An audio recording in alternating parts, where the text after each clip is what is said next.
ايه رأيكم في مخلل اللفت الجميل ده؟ بص اللون والشكل حاجة كده وهم. يلا بينا كده على الطريقة والتحضير. بس قبل ما نبدأ في الطريقة والتحضير نصلي على حبيبنا ورسولنا عليه أفضل الصلاة والسلام. الطريقة سهلة جدا جدا. أنا كل اللي أنا عملته الأول ده 2 كيلو لفت. تمام، انا كل اللي انا عملته ان انا جبت اللفت ووصلته وشلت الجزء اللي من تحت ده لان الجزء اللي من تحت بيبقى كله طينة، وخليت الجزء ده اللي ملون لان الجزء الملون ده هو اللي هيديني اللون الاحمر. تمام، لان انا مش هحط بنجر، هو هيبقى احمر يعني كده.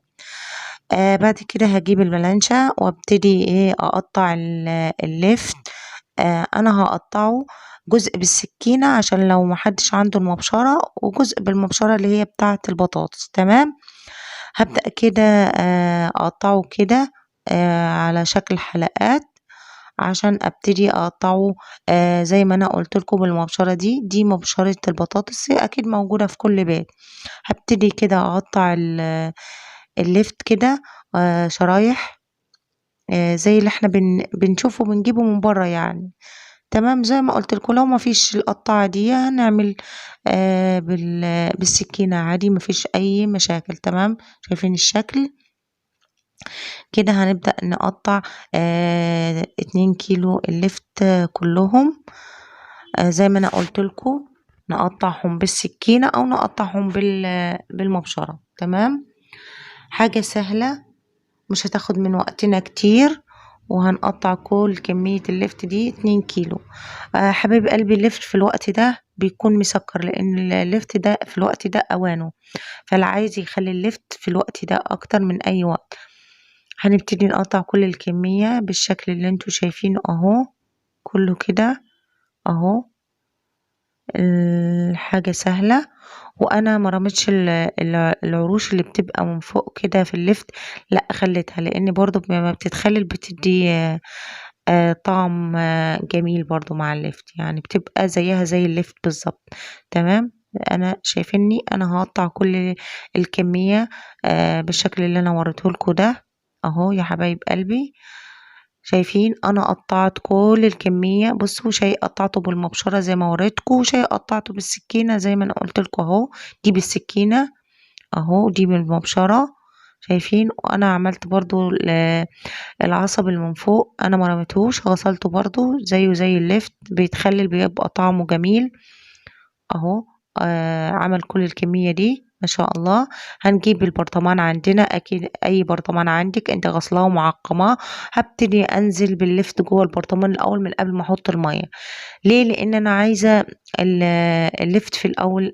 لو انت حطيت المية وحطيت اللفت هتبتدي كده اللفت يعوم كده على الوش، لا، لكن انا هحط كمية اللفت كله جوه البرطمان، وبعد كده هنزل بالمية. انا المية كنت غالية المية من الاول، يعني من قبل انا ما ابدأ اعمل في اللفت عشان اسيبها تغلي. يعني المية المغلية الحاجات اللي هي المخللات بتخلي بتخليها كويسة ومش بتخليها يعني بتدوب كده.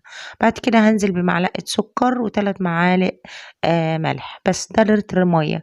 معلقة السكر فايدتها في ايه؟ انها تخلي المخلي اللفت عندك طعمه مقرمش كده، يعني مش بيدوب، لا يفضل زي ما هو. تمام، وبعد كده بحط برضو ربع كوباية خل. بس دي كل الحاجات اللي احنا هنحطها للمية. وبعد كده هنبتدي ادوب كل المية كده، انا دوبتها بالشكل اللي انتوا شايفينه كده. بعد كده هبدأ ان انا اضيفها على اللفت. حاجة كده سهلة. بصوا يعني احنا عملناها ما خدش مننا وقت كتير، سهلة وبسيطة. ابتدي دلوقتي انزل بالمية واحدة واحدة كده على اللفت لحد ما يعني ما اغطي كل كمية اللفت بالمية اللي انا عملتها. تمام، لو انت وصلت لحد هنا يا حبيبة قلبي اعملينا لايك، اعملينا لايك واشتركي في القناة. دي قناة مي اند لا، لسه مشتركش فيها ينزل يشترك فيها وفعل الجرس عشان يوصله كل جديد. حبايب قلبي احنا بنحبكم كتير، ربنا يديمكم في حياتنا نعمة يا رب العالمين. اكيد كلكم شاطرين يعني، وستات بيوت شاطرة وما شاء الله عليكم، بس احنا بنعمل يعني طريقة لو اي حد معرفش يعمل الطريقة. احنا كلنا كده بنتعلم من بعضنا. ربنا ان شاء الله يكرمكم يا رب العالمين. شايفين؟ انا زي ما انا قلت لكم انا هبتدي ازود واحده واحده كده اهو لحد عندي كميه الميه كلها ما توصل للليفت كله تغمره بالشكل اللي انتوا شايفينه اهو. اهو طريقه سهله جدا مش صعبه يعني ما نستصعبش اي حاجه اهو. شايفين؟ ابتدي احط الميه واحده واحده زي ما انا قلت لكم. تمام كده اهو. اهو انا حطيت كل كمية المية اللي انا قلت لكم عليها. هبتدي دلوقتي اقفل البرطمان قفلة جامدة اقفلها قفلة جامدة جدا جدا جدا زي ما انتوا شايفين. وبعد كده هسيبه لمدة 3 ايام وبعد كده هنطلع منه ناكل عادي اي مفيش اي مشاكل. شايفين؟ شايفين جمال اللفت ولونه؟ عطانا انا ما حطيتش يعني بنجر، لا هو عطانا اللون الاحمر الجميل. لان انا زي ما قلت لكم ان انا ما شلتش الجزء اللي هو ملون فيه لان الجزء ده هو اللي بيديك اللون الاحمر ده الجميل. شايفين؟ اهو بعد 3 ايام من تخليله لفت منظره جميل وطعمه بصراحة ما اقولكوش عليه كان وهم والله. بصوا الجمال حاجة كده تحفة. واللفتاية مقرمشة عشان معلقة السكر اللي احنا حاطينها. شايفين شكله جميل؟ اللهم بارك. يعني يعني حاجة كده خرافة. لو انتي دلوقتي لسه ما عملتيش قومي وهاتي دلوقتي موسمه بيبقى طعمه جميل جدا. نحبوك كتير. والسلام عليكم ورحمة الله وبركاته.